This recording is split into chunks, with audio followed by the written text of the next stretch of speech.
रहीम। Dear students, आज हम discuss करेंगे statistics part 1 chapter number 3 measure of central tendency, या इसको मेजर ऑफ लोकेशन भी बोलते हैं। इसमें जो आज का हमारा टॉपिक है वो है जी अर्थमेटिक मीन। अर्थमेटिक मीन को मेजर करने के हमारे पास 3 मेथड है, जिनको हम 1 बाय 1 डिस्कस करेंगे। सबसे पहले आता है डायरेक्ट मेथड, शॉर्टकट मेथड और कोडिंग मेथड। तीनों से जो भी क्वेश्चन हम सोल्व करेंगे आंसर सेम आएगा, लेकिन उसकी जो कैलकुलेशन है उसमें थोड़ा सा डिफरेंस होगा। तो अब हम 1 बाय 1 इनको जी डिस्कस करते हैं। इसमें हमारे पास 2 तरह का डेटा होता है, एक होता है अनग्रुप डेटा और एक होता है ग्रुप डेटा। अब हम तीनों जो टॉपिक है हमारे पास, जो तीनों मेथड है, उनके लिए हम क्वेश्चन सोल्व करेंगे डायरेक्ट मेथड से भी, शॉर्टकट से भी और कोडिंग मेथड से, अनग्रुप डेटा से भी और ग्रुप डेटा से भी। तो अब हम डिस्कस करते हैं सबसे पहले डायरेक्ट मेथड। डायरेक्ट मेथड में हमारे पास 2 तरह का जो है वो डेटा होता है, एक होता है अनग्रुप डेटा और एक होता है group data. For ungroup data इसमें 2 चीजें आपने याद रखनी है कि क्वेश्चन में कभी वेरिएबल एक्स दिया होता है, कभी वाई दिया होता है, तो इससे आप लोगों ने कंफ्यूज नहीं होना। अगर वेरिएबल एक्स है तो हम एक्स को लेके चलेंगे, अगर वेरिएबल वाई है तो हम वाई को लेके चलेंगे। सपोज हमारे पास वेरिएबल एक्स है तो हम अर्थमेटिक मीन को एक्स बार से डिनोट करेंगे और अनग्रुप से जो इसका फार्मूला होगा वो होगा सम एक्स ओवर एन। सम एक्स ओवर एन से क्या मुराद है कि जो वैल्यूज होंगी उनको हम एक्स का नाम देंगे, और ये जो सम है इसको सिग्मा भी बोलते हैं, समेशन भी बोलते हैं। इसका मतलब ये होगा कि जितनी भी वैल्यूज है उनको हमने ऐड कर लेना है, और एन से मुराद है number of values, number of values उसको डिवाइड कर देंगे। अब ग्रुप डेटा से भी इसको डिनोट करेंगे एक्स बार से, और ये इक्वल होगा sum F x over sum F. क्या करना है जी, हमने एफ और एक्स को मल्टीप्लाई करना है, फिर उनका सम करना है। इसी तरह हमें एफ दिया होगा उसका हम सम करेंगे।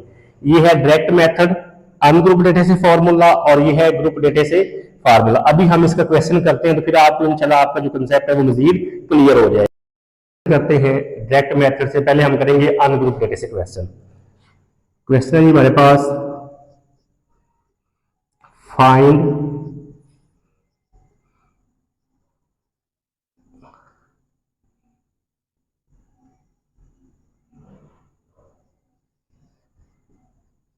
Matric mean by using direct method.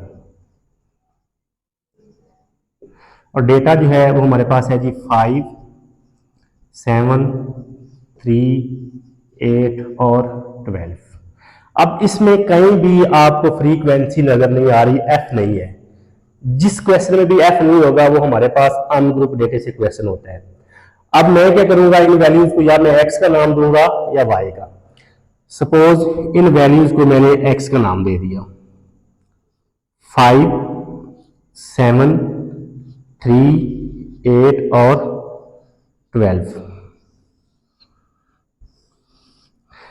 अभी हमने डिस्कस किया था, फार्मूला लिखा था कि डायरेक्ट मेथड से अनग्रुप डेटा से जो फार्मूला था x bar is equal to sum x over n. उससे पहले ये जो सम है इसको हम पढ़ते हैं जी सम सिग्मा समेशन।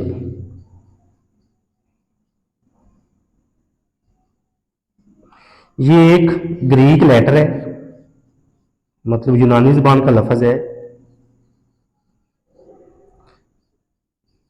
जिसका मतलब होता है सम अप,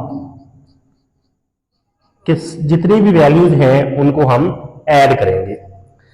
अब बच्चे यहां से कंफ्यूज होते हैं सम एक्स से क्या मुराद है। सम हमें हमेशा या तो कॉलम के लास्ट में मिलता है या रो के लास्ट में मिलता है।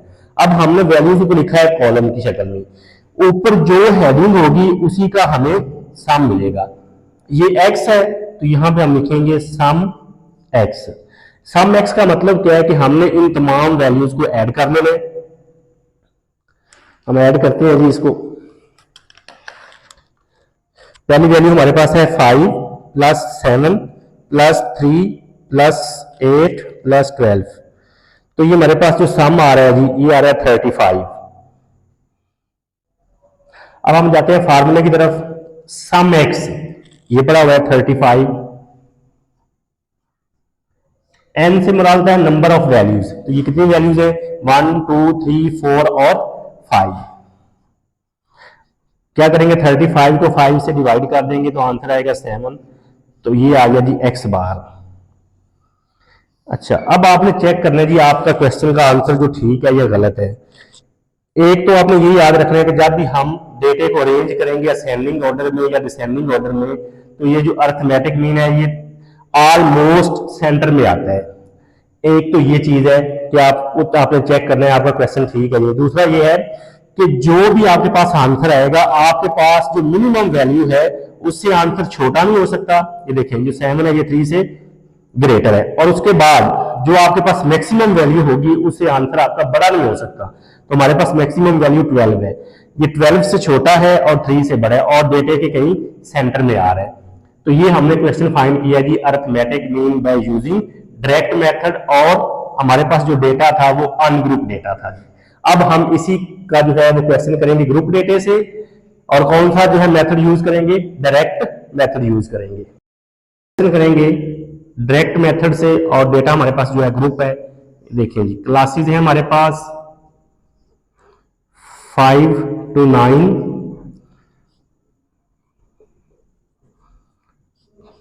10 to 14,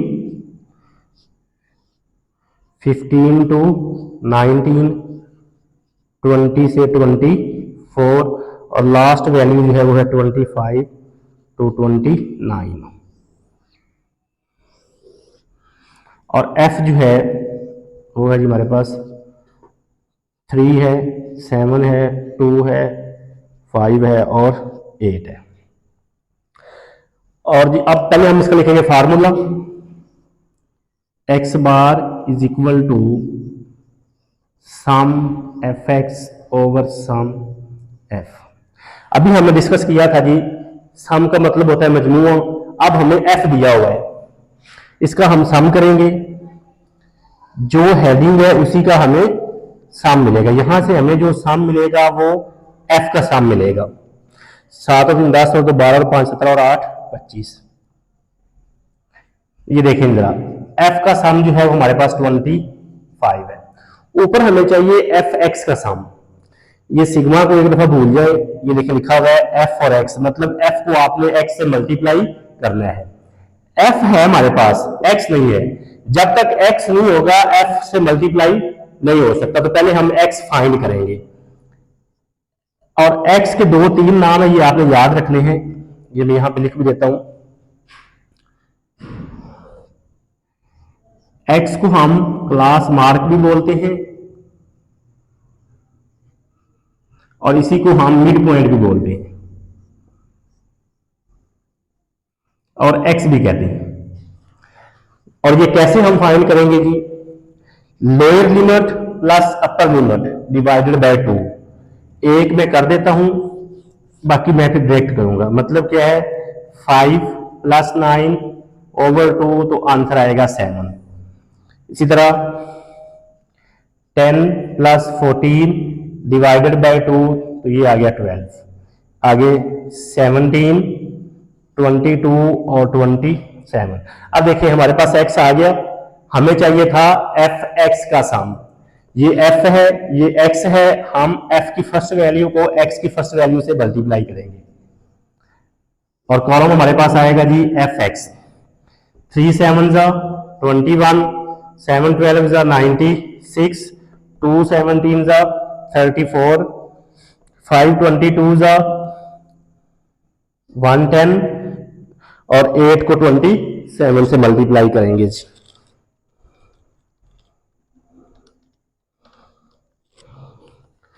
ये आएगा जी आपके पास 216।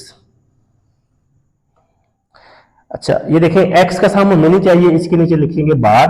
अब ये ऊपर हेडिंग है एफ एक्स, तो इसके साथ लग जाएगा सम, ये आएगा सम एफ एक्स।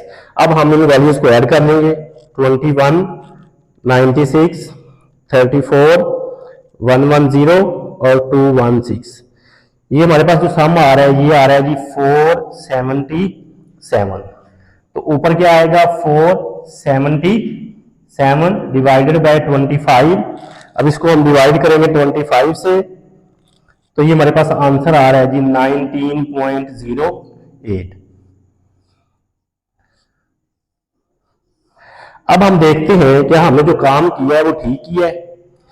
ये देखें जरा, हमारे पास पहली वैल्यू 7, 12, 17, 22 और 27। तो सेंटर जो हमारे पास आ रहा है वो तकरीबन ये आ रहा है 17।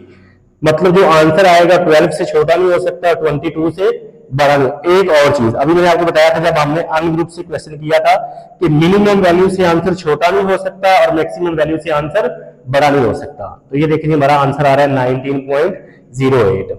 तो ये था जी क्वेश्चन हमारा, find arithmetic mean by using direct method. और डेटा जो हमारे पास था वो यहां से यहां तक था। इसमें फ्रीक्वेंसी दी हुई थी, ये ग्रुप डेटा था। पहले हमने x फाइंड किया, फिर f को x से मल्टीप्लाई किया, इसका सम किया, f का सम किया, फॉर्मूले में वैल्यू पुट करके आंसर निकाल दिया।